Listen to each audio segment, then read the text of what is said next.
ఈ కాలం పోరగాన్లకు ప్రేమ అంటే మస్తు ఈజీ అయిపోయింది. 4 సార్లు మాట్లాడితే ప్రేమ అనుకుంటాండ్రు.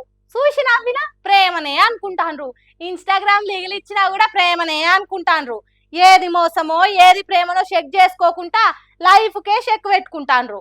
ఇగో గీ పిల్లగాడు చూడుండ్రి, నా ప్రేయసి బోలతనం కలిగిందని నమ్మి బొక్క బోర్ల పడ్డాడు 10 మందిలా.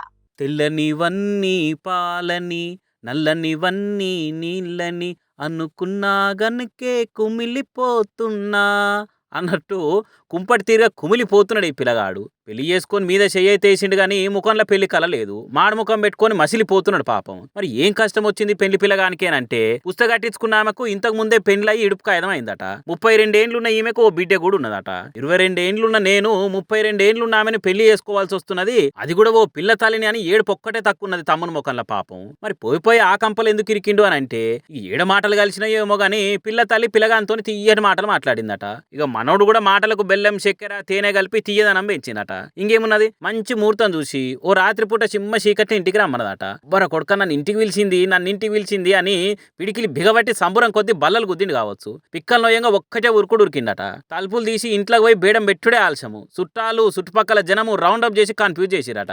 ఏం జరుగుతున్నదో తెలిసే లోపట్నే తెల్లారిగో ఇట్లా తాళి కట్టించిరు. అయితే ఇదంతా గులాబీ మొక్కకు అంటు కట్టినట్టు ఇటుక పక్క కిటిక యురంగా పెట్టి గోడ కట్టినట్టు ఓ పద్ధతి ప్రకారం ప్లాన్ వేసిరికిచ్చిరట ఈ నూనూగు మీసాల పిల్లగాన్ని. ఇక ఆ ముచ్చట తెలిసే వరకు కళ్ళు బయర్లు గామినాయట.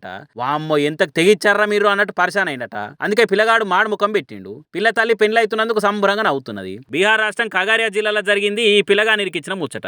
నితీష్ కుమార్ అనే ఈ పిల్లగాడు ఊకోకుండా నన్ను ప్లాన్ వేసి రెడ్ హ్యాండెడ్ గా పట్టుకున్నట్టు చేసి పెళ్లి చేసిర్రు, ఇది పద్ధతి కానే కాదు అని కేసు పెట్టినట. అందుకే పోలీసులు ఎంటర్ అయ్యారు. మరి ఆఖరికి ఏమైతే అనేది తర్వాత చెప్పుకుందాం గారి వారి పిల్ల పిలిచింది కదా అని ఊపుకుంటే పోతే ఎట్లరా? నిజమైన ప్రేమలో నమ్మకం ఉంటది, కానీ నమ్మిచ్చి మోసం చేసే 4 కథలు కూడా ఉంటాయని తెలుసుకోకుంటే ఎట్లరా అని కామెంట్లు పెడుతున్నారు ఈ ముచ్చటరికైన పబ్లిక్. మరి మీకేమనిపించింది నితీష్ కుమార్ ముఖం చూస్తే అనేది కామెంట్లు పెట్టురు మర్చిపోకుండా. ఎంత ఉన్నోళ్ళైనా ఎంత లేనోళ్ళైనా ఒకసారి చచ్చిపోతే మళ్ళా బతుకుడు అనేదే ఉండదు. ఎన్ని పైసలు ఖర్చు చేసినా పానం తిరిగి రాదు. ఆశలు వదులుకున్న మనిషి లేచి కూర్చునుడు సాధ్యం కానే కాదు. సినిమాలల్లా ఫ్యాంటసీ కథలల్లా పానం తిరిగి వస్తుంది కావచ్చు, చచ్చిపోయిన మనిషి బతికి బాట పొంటి నడుచుకుంటూ వస్తాడు కావచ్చు, కానీ నిజంగా జరుగుతుందా? అస్సలు జరగదు. కానీ ఇక్కడ జరిగింది. భయపడకుండా చూడుండ్రి జర.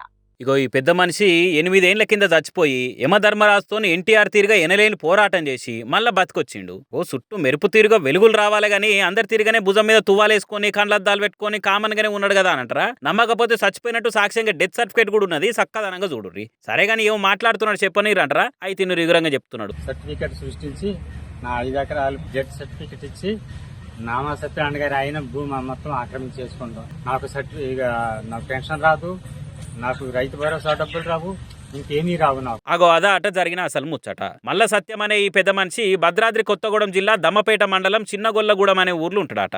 ఇక అదే ఊర్లో ఆయనకు 5 ఎకరాల అసైన్డ్ భూమి ఉన్నదట. ఇక దాన్ని కాజేస్తానికి నామా సత్యనారాయణ అనే మనిషి మల్ల సత్యాన్ని 8 ఏళ్ల కిందటనే ఏర్పడకుండా చంపేసిండు అన్నట్టు. ఈ పెద్ద మనిషి 4 బిడ్డల పెళ్లి చేసి అత్తగారింటికి సాగనంపిండట. ఇక ఉన్నొక్క కొడుకు బతుకు తెరువు కోసం వేరే ఏరియాకు పోయి ఉంటుండట. ఇంకేమున్నది, ఇదే మంచదునని నామా సత్యనారాయణ పెద్ద మనిషి చచ్చిపోయినట్టు, ఆయనకు ఒకతే కూతురు ఉన్నట్టు, ఆ కూతురు కూడా నామా సత్యనారాయణ భార్య అయినట్టు దొంగ సర్టిఫికేట్లు పుట్టించినట. దీంట్లో కొందరు సర్కార్ ఆఫీసర్లు కూడా మంచిగానే సాయం చేసిరట. ఇక ఈ మోసం తెలియని పై ఆఫీసర్లు భూమిని నామా సత్యనారాయణ భార్య పుష్పవతి పేరు మీదకి మార్చిరట.